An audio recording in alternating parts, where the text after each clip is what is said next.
श्री स्वामी समर्थ. तुम्हा सर्वांचं श्री स्वामी समर्थ कृपा या चॅनलवर मनापासून खूप खूप स्वागत. नवीन मराठी वर्ष सुरू झालेले आहे. या मराठी नवीन वर्षातील पहिलीच एकादशी ही शुक्रवारी दिनांक 19 एप्रिल रोजी आलेली आहे. हिंदू नववर्षातील पहिल्या एकादशीला कामदा एकादशी असं म्हटलं जातं. या पहिल्या एकादशीच्या निमित्ताने जाणून घेऊया वर्षभरातील एकादशींचं महत्त्व.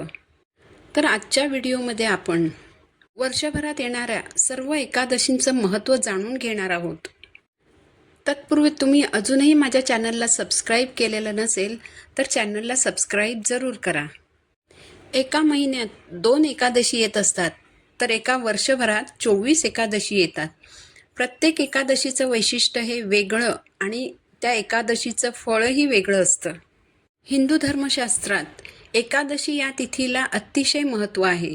हे व्रत केल्याने आत्मविश्वास वाढतो, पारमार्थिक ओढ लागते, संसार सुखाचा होतो, निरोगी काया, सुदृढ आरोग्य आणि धनसंपत्तीचा लाभ होतो.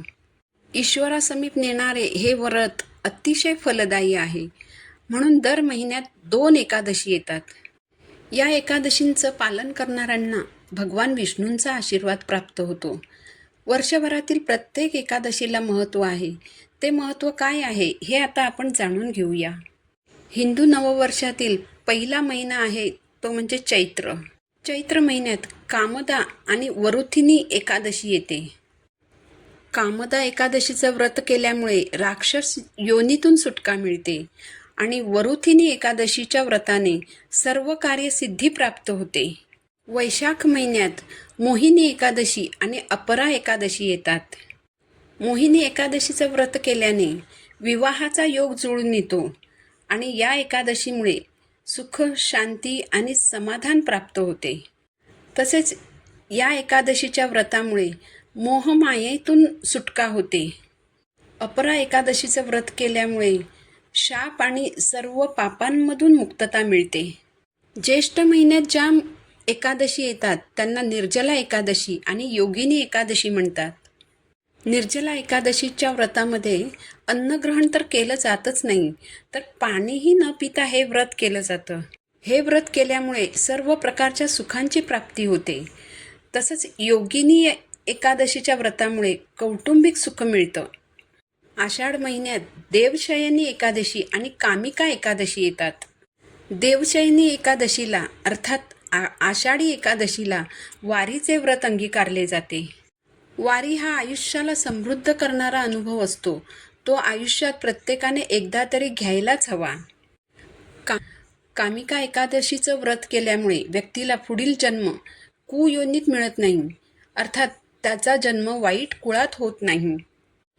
श्रावण महिन्यात पुत्रदा एकादशी आणि अजा एकादशी येतात. पुत्रदा एकादशीचं व्रत हे संतान प्राप्तीसाठी केलं जातं. संतान प्राप्ती होत नसलेल्या दाम्पत्यांनी मनापासून विधीपूर्वक पुत्रदा एकादशीचं व्रत केलं तर त्यांना नक्की संतान प्राप्ती होते. तर अजा एकादशीचं व्रत हे मुलांवर कोणतंही संकट ओढवलं जाऊ नये, त्यांना कसलीही कमतरता जाणवू नये यासाठी केलं जातं. भाद्रपद महिन्यात येणाऱ्या एकादशींना परिवर्तिनी एकादशी आणि इंदिरा एकादशी असं म्हटलं जातं. परिवर्तिनी एकादशीमुळे प्रापंचिक दुःख दूर होतं. प्रपंचातील अनेक संकटांपासून सुटका होते आणि मनुष्याला सुखप्राप्ती होते.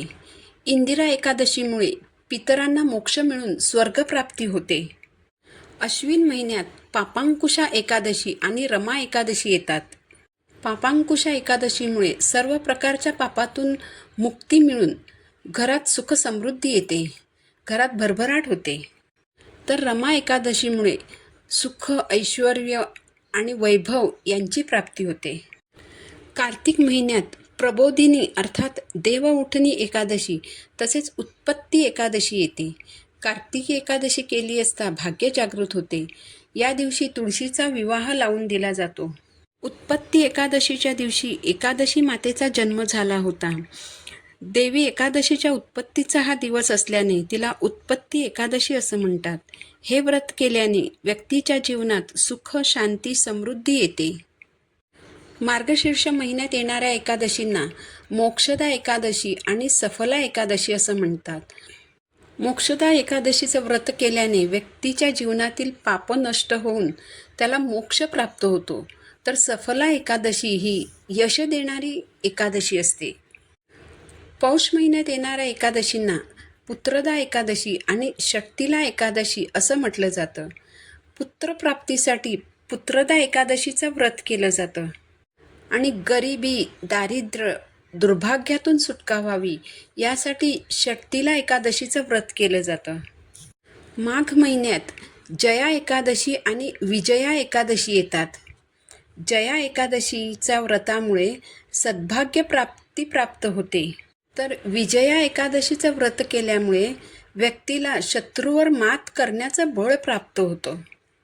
फाल्गुन महिन्यात येणाऱ्या एकादशींना आमलकी एकादशी आणि पापमोचनी एकादशी असं म्हणतात. आमलकी एकादशीला आवळ्याच्या वृक्षाची पूजा केल्याने दीर्घायुष्य प्राप्त होते, तर पापमोचनी एकादशीचं व्रत केल्यामुळे व्यक्तीला त्याच्या पापांपासून मुक्तता मिळते.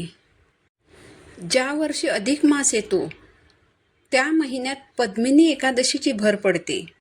पद्मिनी एकादशीचं व्रत केल्यामुळे व्यक्तीला सर्व प्रकारचं सुख, आयुरारोग्य आणि धनधान्याची प्राप्ती होते. वर्षभरातील सर्व एकादशी काही ना काही लाभ मिळवून देणाऱ्या आहेत, परंतु या पलीकडेही जाऊन विचार केल्यास लक्षात येते की एकादशी ही तिथी भगवान महाविष्णूंना प्रिय असल्याने आपला भक्तिमार्गाचा प्रवास सुखकर होतो आणि त्यांची कृपादृष्टी लाभते. वर्षभरात येणाऱ्या या एकादशींबाबतची ही माहिती तुम्हाला आवडली असेल तर चॅनलला सबस्क्राईब जरूर करा. पुन्हा भेटू नवीन व्हिडिओसोबत. श्री स्वामी समर्थ.